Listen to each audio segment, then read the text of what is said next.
Hi everyone, welcome to my channel and welcome to Erzan Travel Notes. Lewat vlog kali ini, gue mau ngajak lo ke wilayah paling barat yang ada di Indonesia. Apalagi kalau bukan? Yap, Sabang.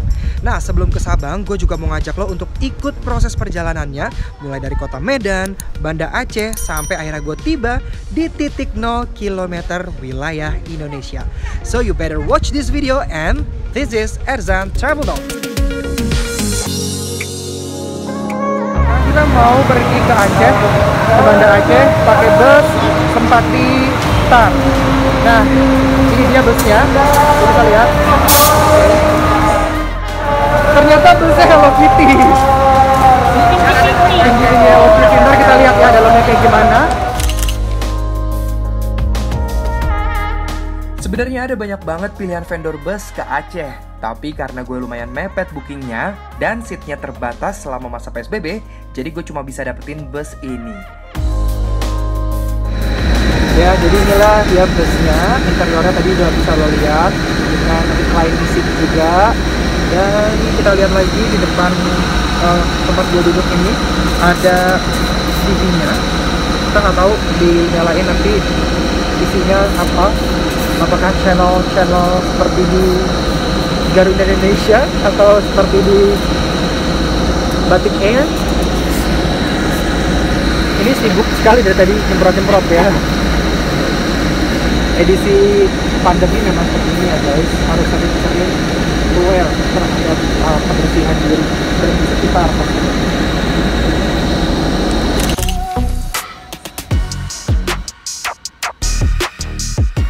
Karena perjalanan ini bakal makan waktu sekitar 12 jam non-stop, jadi mending kita tidur aja. Seatnya juga nyaman banget kok untuk perjalanan sejauh itu. Lampu udah dimatiin, saatnya tidur. Oke, bus Sempati Star yang tadi gua naikin ini emang non-stop dan kita cuman berhenti buat sholat subuh tadi di sini nih. Habis sholat subuh kita langsung lanjut lagi ke Banda Aceh. Nanti kita sarapan sekalian ya di Banda Aceh. Ikutin terus. Sekitar jam 6 pagi, kita bakalan sampai di ring road-nya kota Banda Aceh. Dari sini udah deket sama terminal busnya nih. Sekitar jam setengah 7, akhirnya kita sampai di terminal terpadu kota Banda Aceh.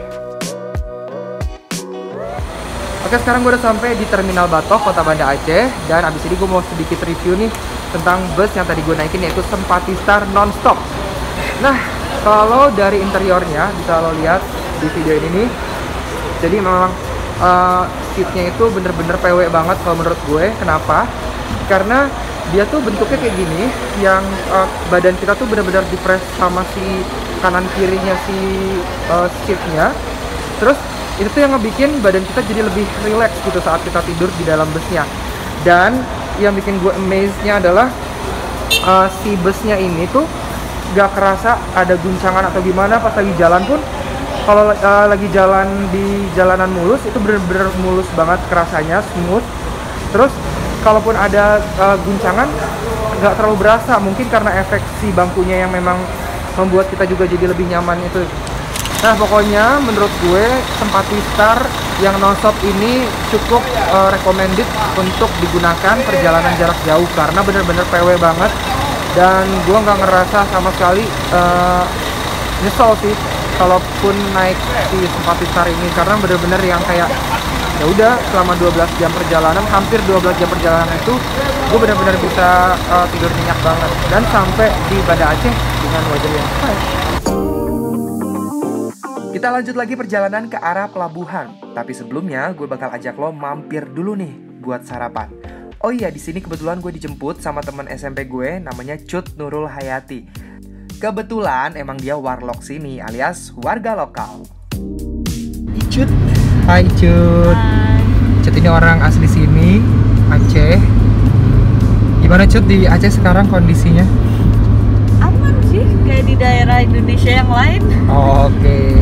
Di sini warganya pada dasarnya ramah-ramah dan memang memang udah adatnya orang Aceh itu yang memuliakan tamu, jadi memang adat. Wah, luar biasa. Di bahasa Aceh tuh pemulia jame adat ditanyong gitu. Oh. Itu kalau ada tamu dia seneng gitu dijamu biasanya. Ya biasa gue kalau weddingan tuh ada pemulia jame gitu kan di depan-depannya gitu, adat-adat Aceh. Kalau weddingan Aceh ya? Orang Aceh yang nikah gitu Bu Mulia Jamet. Jadi gue mau diajak ke ini nih, apa, Dapu Kopi. Ntar kita akan sarapan di situ ya. Sekitar 15 menit dari Terminal Batu, akhirnya kita sampai di tempat sarapan, yaitu Dapu Kopi. Sekarang kita udah sampai di Dapu Kopi, ini tempatnya. Dari sini, bisa lewat sini. Terus tempat duduknya warnanya kuning-kuning gitu. Dan ini kayak gini. Sebelah kiri kayak jalan utama gitu kayaknya ya. Ini jalan raya. Terus di sebelah sana ada dapur kopinya. Nah, ntar kita lihat nih cara pembuatan atau ngeracik kopinya. Pilihan makanan di sini sebetulnya lebih banyak ke cemilan-cemilan atau jajanan pasar, tapi ada satu yang menarik nih di sini. Yap, cara peracikan kopinya didemonstrasiin secara langsung dan terbuka. Kalau kata kita anak zaman now nih, kontenable banget lah. Tapi sayangnya karena gue lumayan buru-buru ngejar waktu supaya nggak telat nih naik kapal nanti, jadi belum sempet untuk ikutan ngeracik kopinya. Di episode selanjutnya gue bakal kasih lihat lo ya cara racik kopinya. Pastinya di kedai kopi yang berbeda. Selesai makan, kita mau lanjut ke Pelabuhan Ulele, naik Grab. Kita akan lancong ke Pelabuhan Ulele ya bang. Bismillahirrahmanirrahim. Ini dia perjalanan ke Ulele.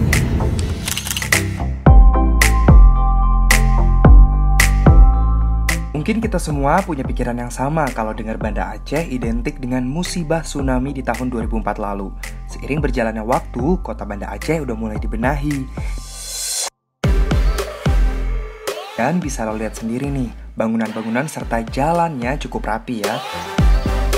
Rasa sekitar 15 menit kita sampai di Pelabuhan Ulele dan ini adalah gerbang kita menuju Pulau Weh dan Kota Sabang. Sekarang kita udah sampai di Pelabuhan Ulele dan gue mau langsung beli tiketnya dulu. Tadi udah pesen, tapi takut nanti tiketnya habis ya kapal cepat. Oke, permisi Pak. Kapal cepat di mana ya Pak? Oke, di sana.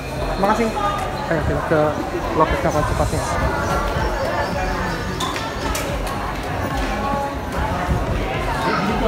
Ini loket kapal cepatnya. Tadi sih gue dapat info katanya bayarnya 80.000 untuk kapal cepat. Kalau kapal lambat 30.000. Dan lewat info dari penduduk lokal juga, kalau kapal cepat itu sekitar 45 menit, kalau kapal lambat 2 jam.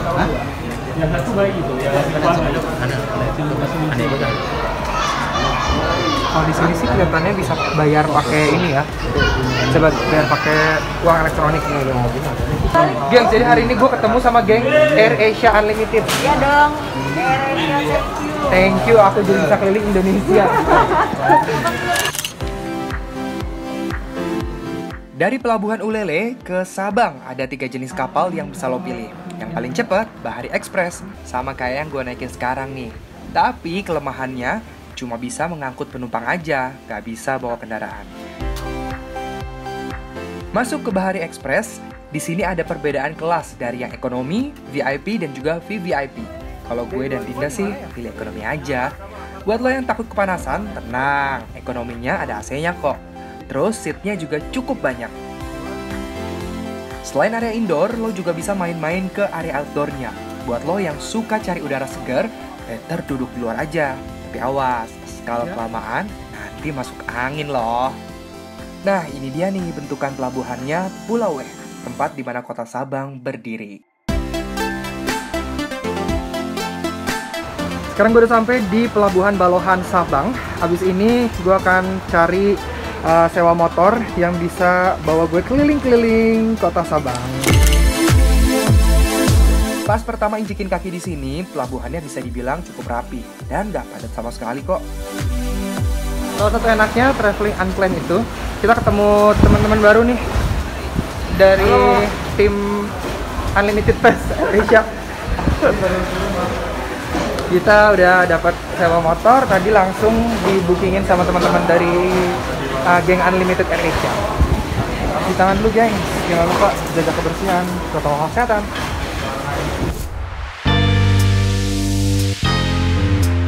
Nah, di sini nih ada beca motor, unik banget. Terus dia pakai seragam Gojek dong, kocak banget.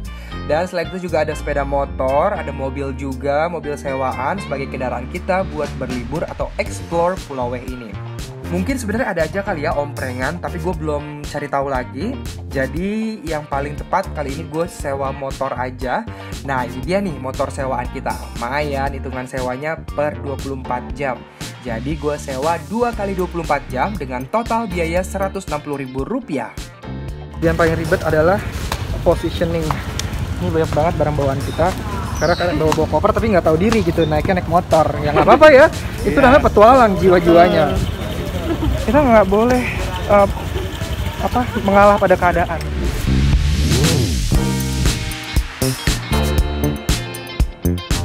Awalnya gue kira pulau ini nggak segede ini loh, tapi pas cek maps, buset, dari pelabuhan ke penginapan butuh waktu sekitar 45 menit. Ibaratnya tuh ya, kayak dari rumah gue di Jakarta Selatan ke Tangerang perjalanannya. Jauh banget cuy. Tapi ini tanpa macet loh. Bayangkan jauhnya. Nah, untuk SPBU besar di sini nggak banyak, cuman ada 2 kalau nggak salah. Jadi sebaiknya lo langsung isi aja kalau misalkan lihat tempat pengisian bensin kayak gini nih. Oke, sekarang kita mau pergi ke Olala Bungalow, jaraknya sekitar 1 jam kalau dari pelabuhan. Jadi harus isi bensin dulu tadi. Oke.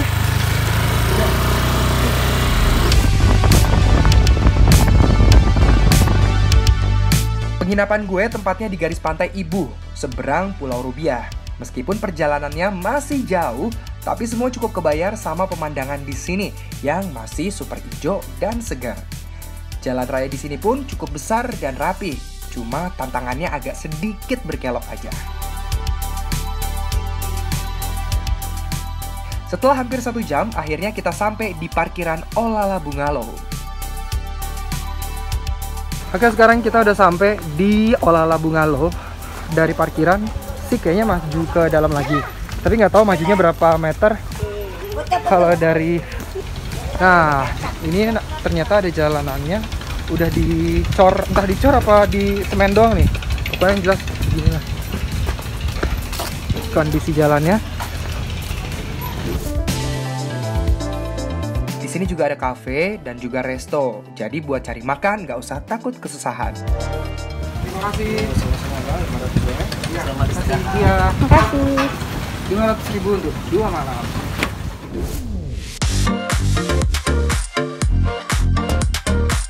Meskipun penginapannya sederhana, kayak gini nih yang bakal lo dapet fasilitasnya selama menginap di Olala Bungalow.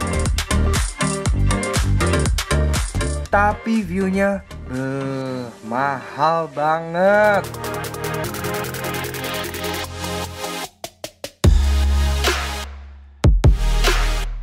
Wah, asli sih, sebagus itu ternyata. Pantai Ibu emang selalu jadi destinasi wajib kalau lo traveling ke Pulau Weh. Padahal baru di depan penginapan aja, udah puas banget kita main di sini.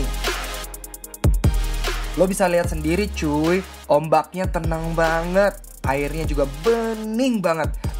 Pokoknya PW banget deh buat lo berlama-lama di sini.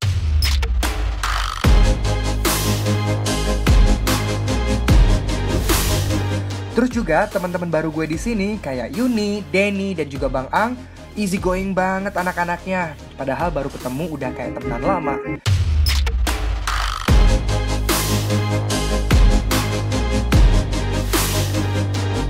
Duh, kalau udah gini rasanya mager banget sih buat explore di sore ini. Tapi kapan lagi nggak sih explore ke sini? Abis ini kira-kira kemana ya? Stay tune. Oke, tadi setelah kita snorkeling dan juga main-main di depan bungalow kita, habis ini kita mau liatin sunset di mana Din? Kilometer 0 ya? Oke, di kilometer 0. Bareng sama teman-teman yang lain juga. Annyeonghaseyo. Annyeong. Oh, ini kayak Korea ya kita ya. Hai. Impor langsung. Perjalanan dari Ibu ke kilometer 0 makan waktu sekitar 10 menit. Lagi-lagi jalanannya banyak naik turun dan berkelok-kelok. Jadi mesti hati-hati ya gengs. Sampai di area kilometer 0, lo bakal disambut sama banyak penjual cindramata dan kerajinan warga lokal. Di sini juga ada sertifikat atau tanda bukti kalau lo udah nginjekin kaki di sini loh. Harganya juga terjangkau banget. Lumayan lah kenang-kenangan kalau kita udah pernah ke titik terbaratnya Indonesia. Sekarang gue udah sampai di titik 0 km Indonesia, dan di belakang gue ini adalah menara pandang untuk lo ngeliat sunset yang ada di depan sana. Selain dari menara pandang sana, lo juga bisa lihat di titik itu tuh. Nah, di titik itu lo bisa lihat sunset yang kebetulan hari ini bagus banget, nggak ketutupan awan sama sekali, tapi kayaknya bentar lagi ketutupan sih. Cuman di sini kelihatan lumayan oranye, jadi kalau memang langitnya bener-bener bagus banget, clear banget, pasti juga sunsetnya kelihatan lebih.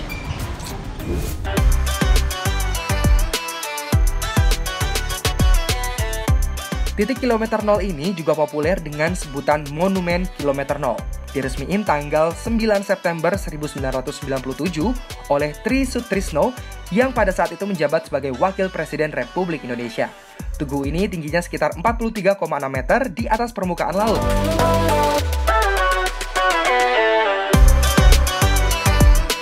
Karena ini letaknya juga di ujung barat Indonesia, momen paling pas buat dinikmatin sore-sore gini, di sini ya sunset lah.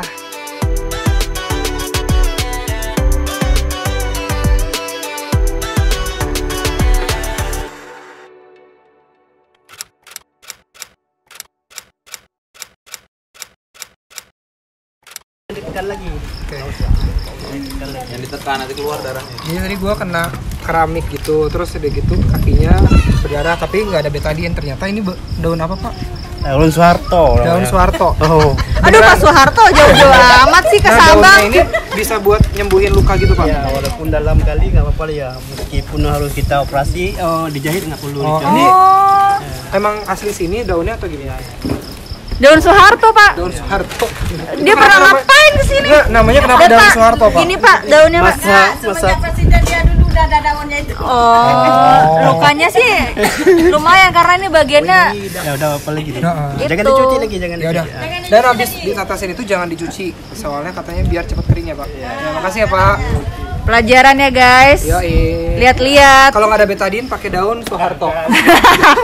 Ini ibu suaminya, istrinya. Daunnya mana? Udah mau nangis. Tapi nggak jadi nggak nangis. Oh ya, harusnya lihat pohonnya.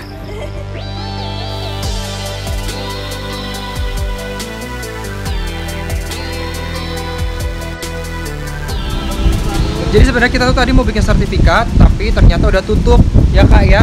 Iya. Jam 6 lewat gitulah. Nah, jadi kalau misalkan mau ke sini itu kalau bisa sebelum jam 6 lah ya. Jadi masih bisa bikin sertifikat. Kan sayang udah datang ke kilometer 0 nggak bikin sertifikat. Bagus lagi sertifikatnya tadi. Betul. Langsung dari pemerintah. Oke. Jadi kita udah ada bukti datang ke sini. Tapi kita nggak punya bukti. Iya, ntar dibilang ngambil dari YouTube.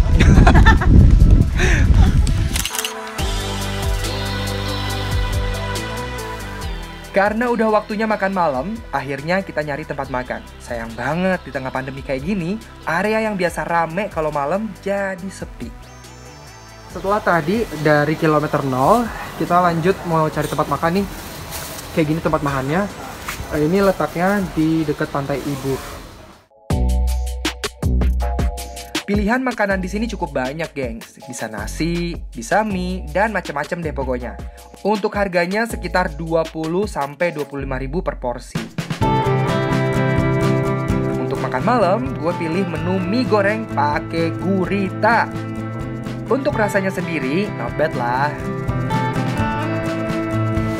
Karena ini udah malam, jadi kita udahin dulu tripnya. Habis ini gue mau istirahat dulu supaya besok kita bisa explore Sabang lebih jauh lagi.